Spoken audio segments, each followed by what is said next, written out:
Test, test. Hi, my name is Nicholas Bowman. I am the director of One Last Day, and I wanted to do something of a director's commentary here for my thesis film. And I just wanted to talk about the behind the scenes, some production notes and everything, talk about props used and whatnot. And I'm kind of just going to jump into it because the app I'm using to record this has a time limit on it, and it's 15 minutes, and this is a 12-minute movie. So I'm going to try my best to not stop this too much. But before I start it, I'm going to just talk briefly about why I made this film in the first place. So I'm a graduate of high school during 2020, and it sucked. I didn't like graduating during 2020. No one liked 2020 in general. But yeah, I remember having all these dreams about what my last day of school would have been like, and how obviously it didn't really live up to expectations. And yeah, for the longest time I struggled with moving on, and eventually I did. I went to college, and I was like, you know what? I get a second chance. It's not the end of the world. Who cares? I get a chance to have a normal school life and everything, and I accepted that eventually, and yeah, that's kind of where my life is now. This is very much a self-insert story. A lot of a lot of film students do self-insert stories, so I didn't feel too bad about doing it. I kind of made this film initially to kind of be like, hey, fellow classmates from the year 2020, I hope that this speaks to you. And that's still true to a degree, but the script initially was very, very personal, to the point where I was like, I don't think anyone else can really relate to this, because this really feels like things that have only happened to me, you know? Very specific details and such. So I tried to rework the script to be more broad. It's not just about a high schooler who's complaining about moving on or whatever. It's more broad. It's just about COVID in general, how it affected family units and stuff like that. But still, the main character is just a self-insert for me. In fact, the main character's name is Michael Clarence, which is MC, or main character, because I'm very creative. Yeah, so I'm going to get started here, but real quick, you can see right there, I'm in the reflection holding the camera for this scene. So, yeah, whoops. Let's get going. Hopefully this doesn't buffer too bad.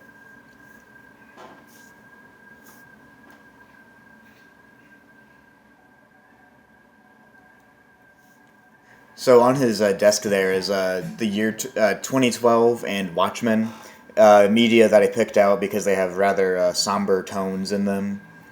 Uh, the song used right now is I got it from a YouTuber named Implicitly Pretentious.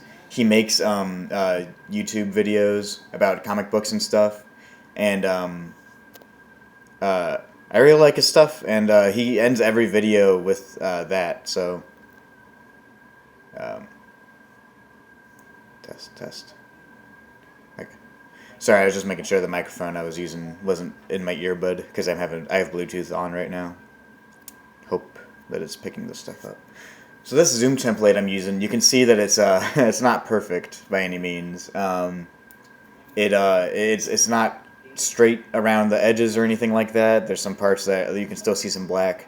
I just used a template PNG. I couldn't get like an actual Zoom call thing. So, okay, that joke just now, where it cuts to black, it's a reference to the Sopranos finale. He even says, I got a Sopranos finale. And before he can say a cut to black, it cuts to black itself. And then right here, he's going to look at the camera for a title drop.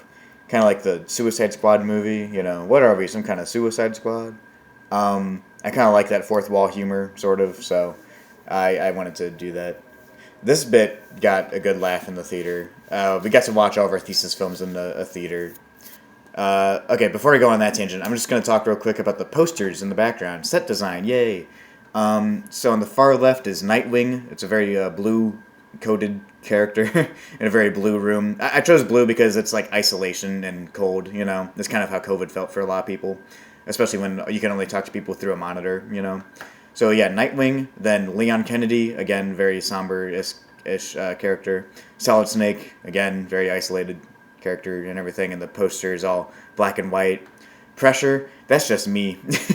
That's just me laying on my bed. It's the first project I did for Mizzou. as a film student, and I wanted it in the film. It's like universe building, you know. Um, and then Arcane, I got a Jinx from Arcane over there, just because she has blue hair. That's literally it. By the way, attached to the laptop, you can see the hard drive. That's the hard drive that I edited this film on, and the video file that he's using that glitched out while we were shooting, and I just wrote it into the script where he's having technical difficulties. Uh, yeah, that wasn't in the original script at all. This bit here on the envelope, it says the C word. I got in trouble for that. They had me cut it out from the final thing. They said it's inappropriate to joke about female genitalia. I have thoughts about that, but I'm not going to get into it here. I'll just point out the other parts where I got censored and complain about it, sort of. There's a match cut coming up here pretty soon, and I'm very proud of it. Yeah, here it comes, here it comes. I'm literally better than Christopher Nolan. Do not at me, ever. So this scene here is with my parents. Like, in film, they're playing the main characters, who's a self-insert of me, his parents, and they are literally my parents. So it was kind of cool working with them. They're not actors by any means. There were a lot of takes where they looked at the camera. I made a bloopers reel video for that. Oh, there's a boom shadow in the background there. Whoops. There's a part where my mom's stethoscope hits her lavalier mic, and it peaked the audio really bad. If you listen closely, you can hear it. It's right there. The scene's very orange looking back. I wanted the scenes where he's with people to look more warm, like he's got family and everything, friends. And when he's by himself in his room, cold colors. I don't think I needed to explain the significance of that. I just think it's cool. Color theory, you know. I'm literally better than Wes Anderson.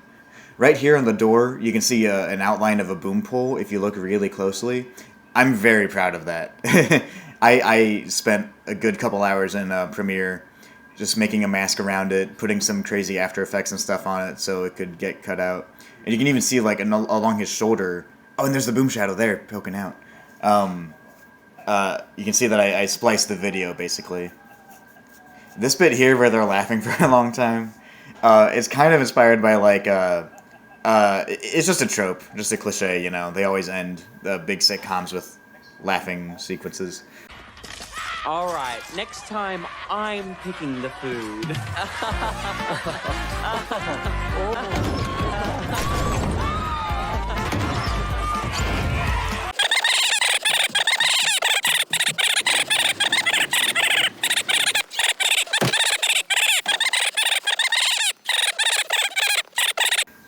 That's me in the movie talking right now. I always intended to have a director's cameo in this, and I always intended it to be the Zoom teacher. That's something from the script that never really changed. Mr. Frog, on the other hand, yeah, I don't really have an explanation for that. One of my crew members drew something silly, and I was like, okay, Mr. Frog will be in the movie now.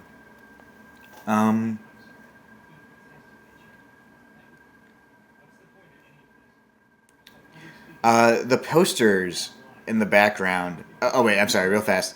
This bit here was inspired by real life, obviously, like most of this film was. I took a public speaking class on Zoom twice, and it sucked ass, and this was by far the most petty scene that I wrote into the movie. It's just me passively, not even passively, just aggressively bitching about Zoom classes online. I hated it so much. I didn't learn a single thing from it. It's very shaky there. Oops. Yeah, so the posters on the wall, they changed patterns a few times. Like, in the beginning, they're more scattered, and then in this one, they're closer together, you know? And also, like, I believe they're out of order. Like, Snake and Pressure should have switched places there. It's because we filmed this over the course of 2 days. One of my film teachers said something along the lines of, like, continuity doesn't matter. That's why his shirt changes in between those two takes. And I heavily disagree with that. I think that's bullshit. I very much care about continuity. But I see what he's saying. You know, at the end of the day, it's who cares.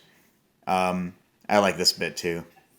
Also, the C word was an acronym for Chekhov's University of New Technology. The envelope is a Chekhov's gun. It comes back later in the film.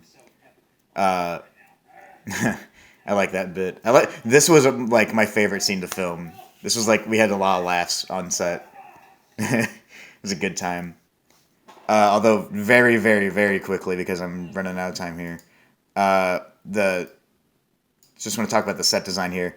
They're playing an N64. They're playing on an N64, even though The Walking Dead is not a N64 game. If you look closely, Michael on the right here is holding nunchucks, and the guy playing fucking Jordan is playing with like a Switch controller or something.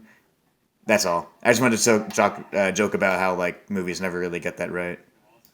I'm gonna skip ahead a little bit here. The color correction in this scene is pretty bad. I'm not good at color correction. I haven't really improved since this film, honestly. Well, I mean, I made this film like a few months ago. Give me a break. But yeah, he's very like washed out here, and then we should have just had a light on set. The only scene where I brought lighting equipment was for any bedroom scene, hence the blue, and those scenes look the best. So, lesson learned. I should have just had a lighting set each day.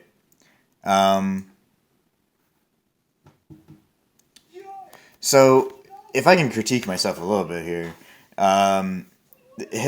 this whole like script right here, where they're talking like, "Why would I be?" etc. etc.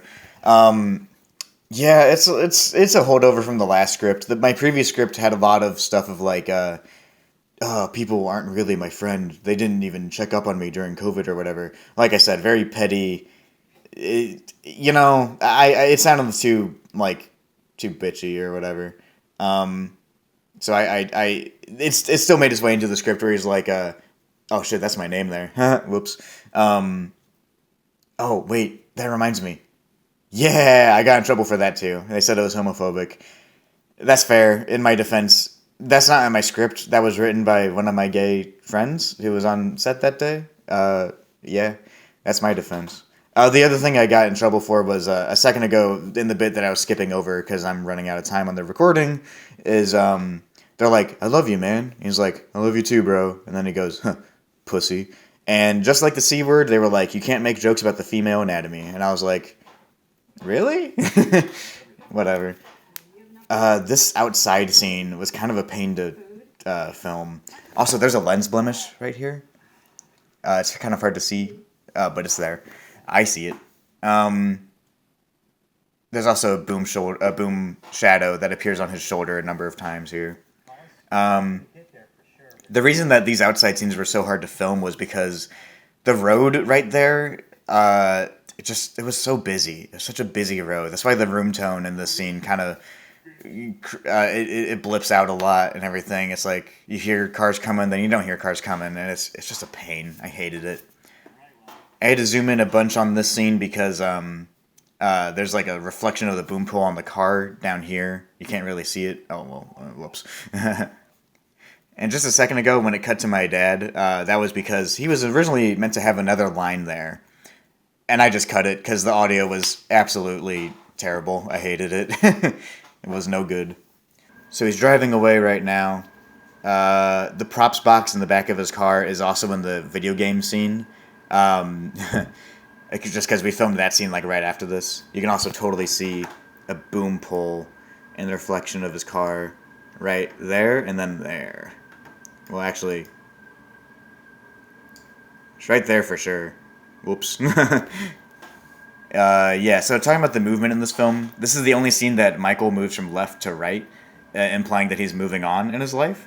And every other shot, he's looking to the left. He's looking from right to left, implying regression. So, yeah, I think... Do I think that I'm better than Wes Craven? Yeah. Rest in peace.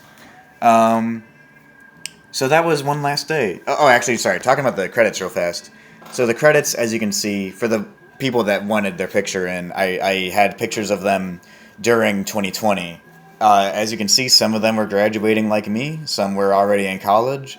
Some seemingly weren't affected at all.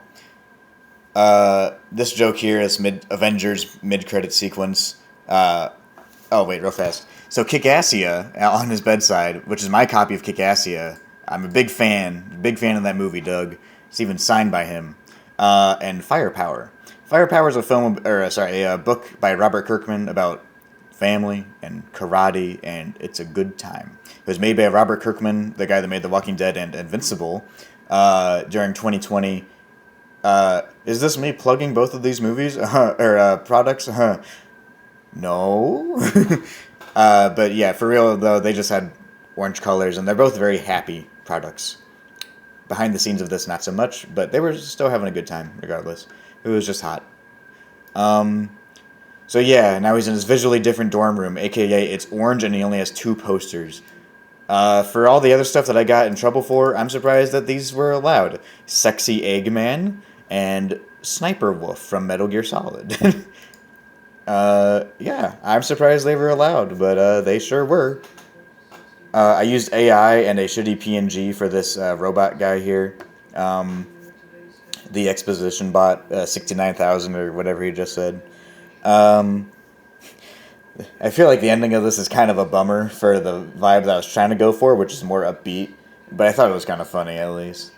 That he finally learns to move on and go to college, and then his college graduation gets canceled too.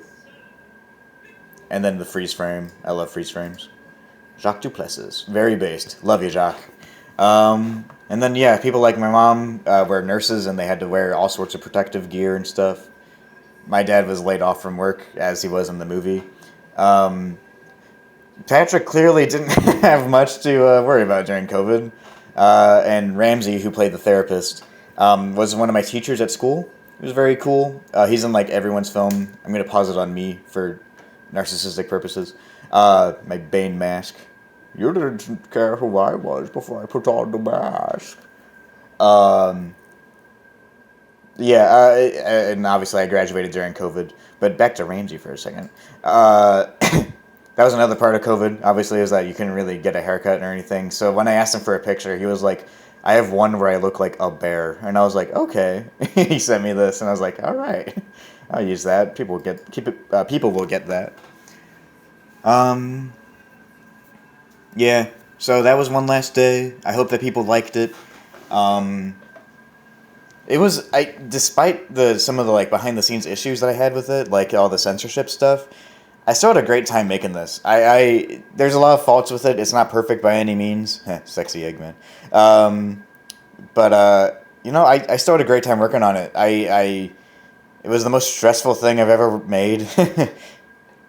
Oh yeah, this bit, which made it into the movie basically. So, um, yeah, I had a great time with this. I'm very eager to see where my career in this film goes. Should I be lucky enough to have one? I think I will. I think there's a lot of stuff that I can do with this degree. If nothing else, I can do wedding photography and videography and stuff.